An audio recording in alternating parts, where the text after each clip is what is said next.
For most of the first chunk of this year, I've been in the midst of a bit of a creative renaissance, while also at an output drought. I've mentioned in a few videos, and will continue to because promotion is expensive, that I am working on some fiction and that I intend to release rather soon. And that's been my priority. I've been locked in creatively, I think. And I think that because of that, my critic brain, which is the part of myself that makes video essays for the most part, has, for the first time in a long time, been somewhat dormant.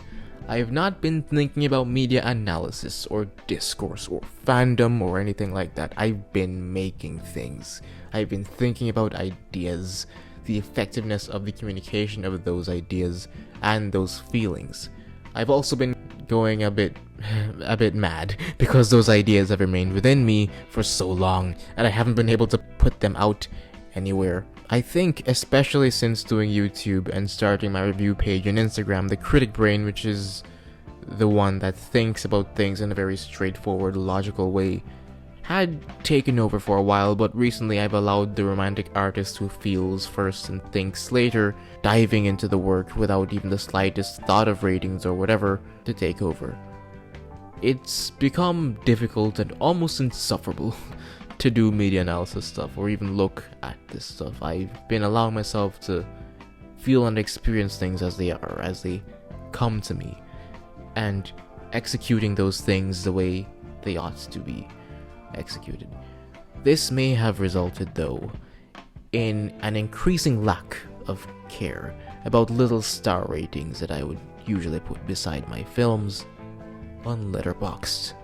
The title Letterboxd Ratings on the End of the World came to me and I just had to do it. I had to go wherever that title took me because it was too good. The world's been feeling like an actual nightmare, and I've been hearing that apocalyptic talk about the world ending, whether due to end times or climate change or that meteor they say is gonna hit us within the next decade. I've been hearing that stuff more and more. The first few weeks of the year, which is when I would have begun working on this, actually did kind of feel like I was losing my mind. There was this despair that was rising due to all that stuff, as well as just stress from my creative projects. The Letterboxd ratings business came to me because towards the end of last year, I did, like I mentioned earlier, feel an increasing disinterest in assigning numeric star ratings to my films. It just felt so unnecessary. I truly have never cared that much about those star ratings. It was always just whatever.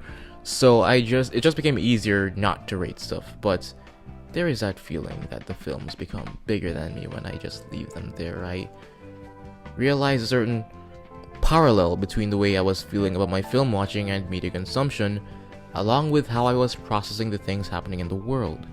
That everything was bigger than me, and the mind just kept searching for simple ways to write off all the noise, or even give in to that very simplistic, the world is ending, who cares anymore feeling.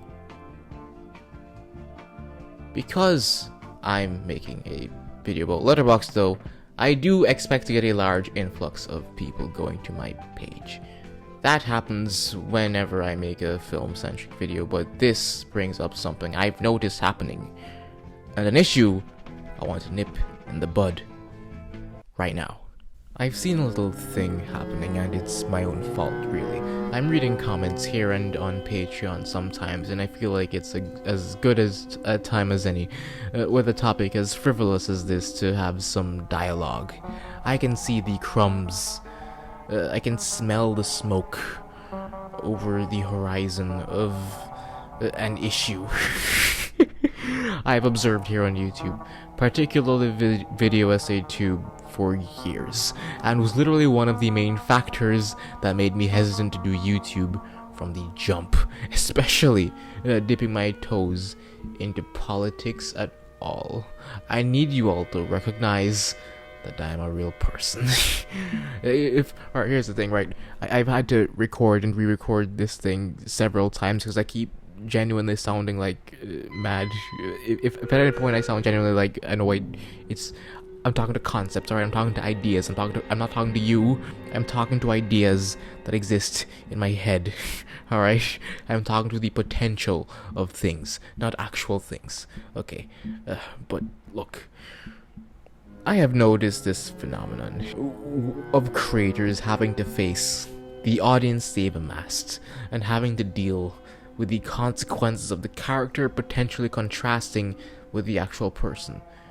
I remember that time when Khadija and Bo went on Jubilee and apparently disappointed their audience in spite of them being a grown-ass adult who can make their own decisions. I don't like Jubilee either, but I'm not gonna tell Khadija what to do. I don't know them. I remember that very funny video CJ the X made when a commenter on Instagram accused them of potentially being a traitor to their international audience for putting on a live show in their own damn town without live streaming it to the masses. I also wish I could see a live stream, but I also appreciate the value and purpose of CJ just doing things over there with human beings in an immediate setting without getting internet avatars involved. If I do actually legitimately step out of line and start spamming slurs or hurting people, or I get something wrong, that's another issue entirely. Then you can all kill me. It's fine. I'd encourage it, actually.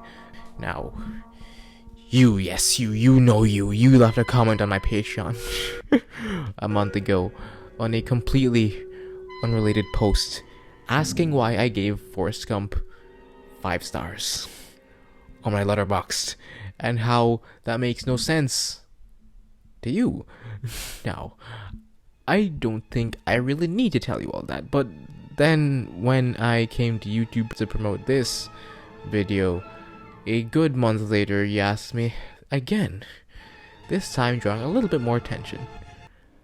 I'm still not gonna answer the question, but what I will do instead is tell you all of you, my lovely viewers, why I'm not gonna answer the damn question, so I can avoid some potential real headaches in the future.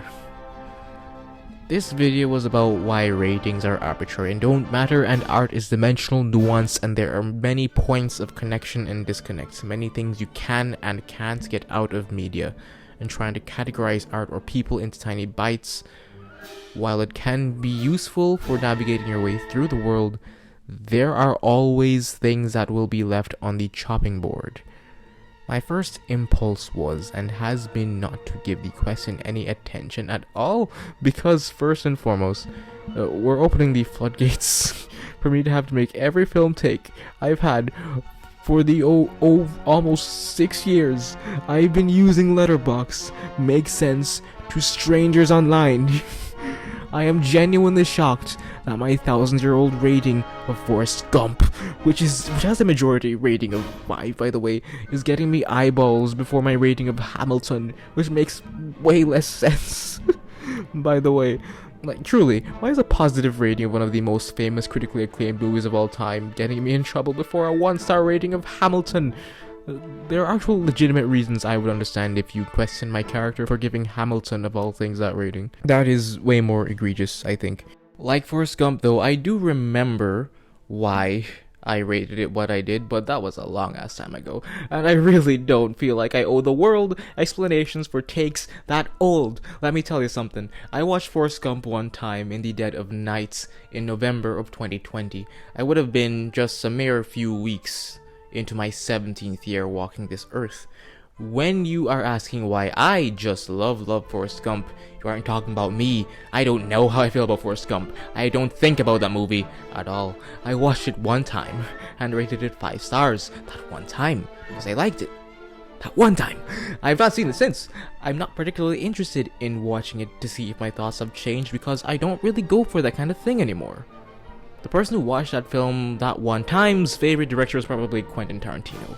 I don't think I'd even seen a single Italian film at that point, besides maybe the Leone westerns.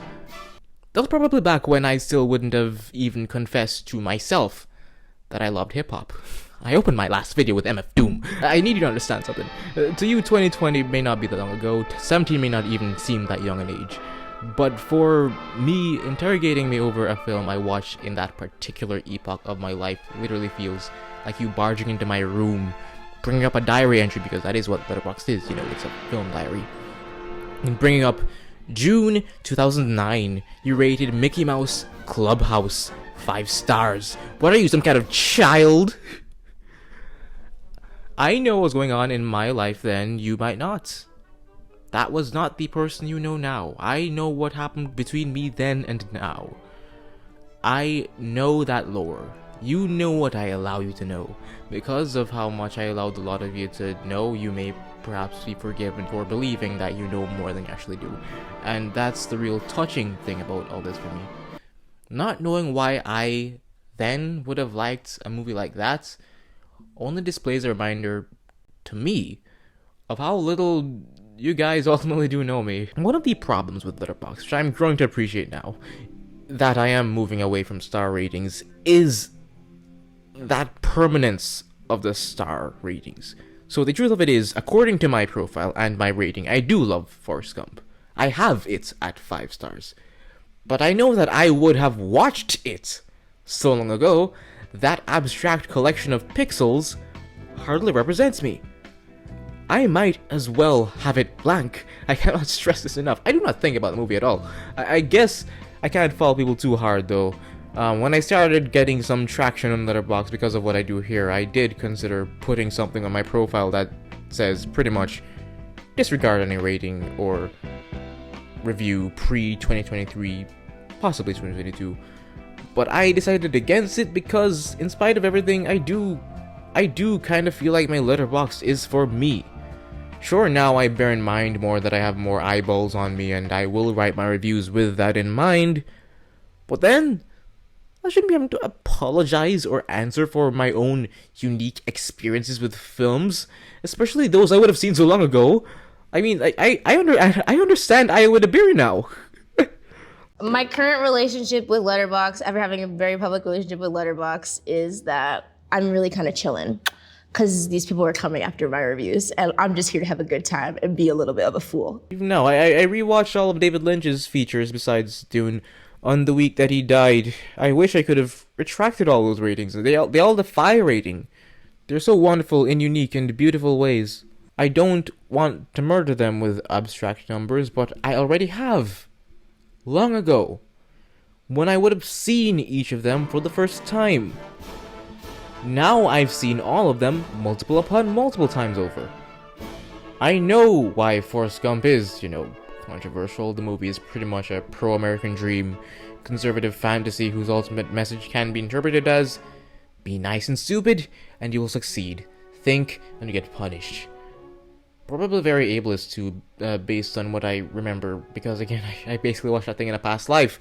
However, the urgency for me to explain myself reveals, to me, I think, a certain entitlement in the audience I might have amassed. Like, the idea that that's something I would have done, or a take that I might have had, even if that take was from a gazillion billion years ago, needs to make sense to all of you now.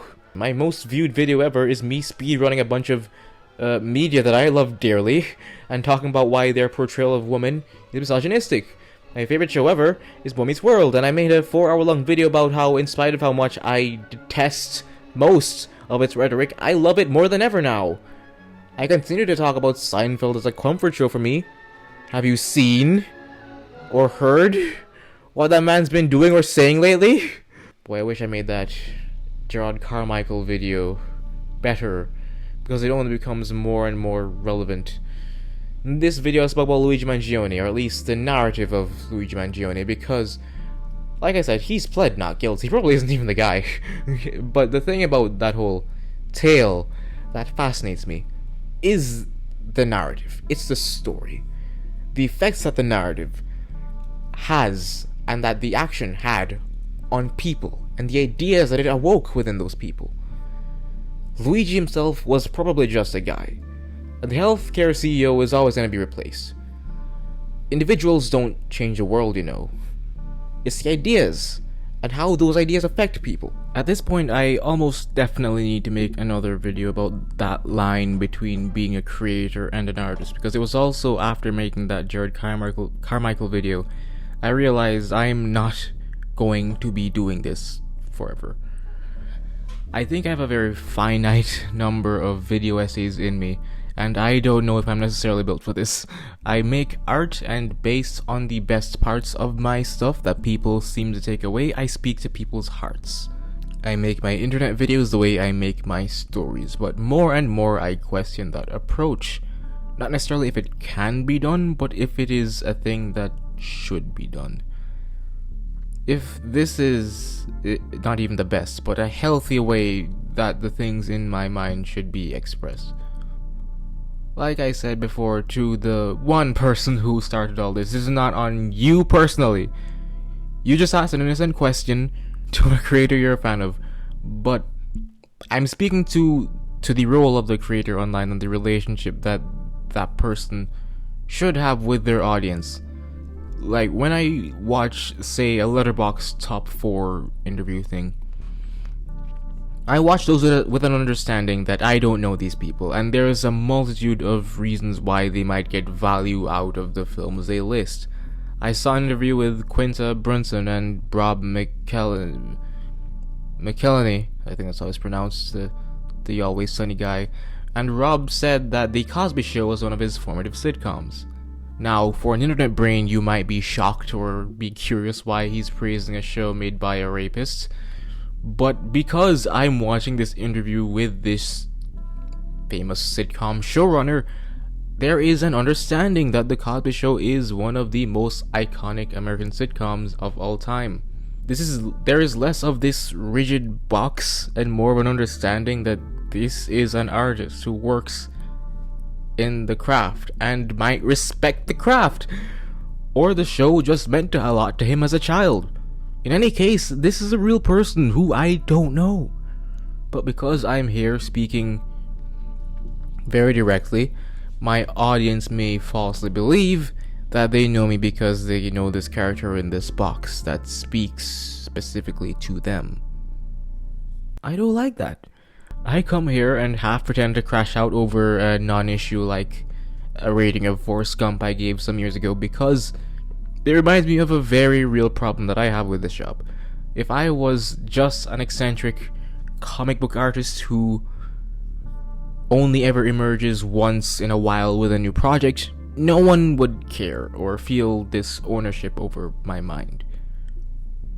You all don't know me, you know the ideas in my head maybe, and my art is meant to share ideas and maybe awaken ideas in you. But you don't know me. I'm a very boring person. Believe me, you'd be so disappointed if you met me. I am just an anxious little guy who happens to be able to write pretty words and paint pretty pictures. Focus on the ideas.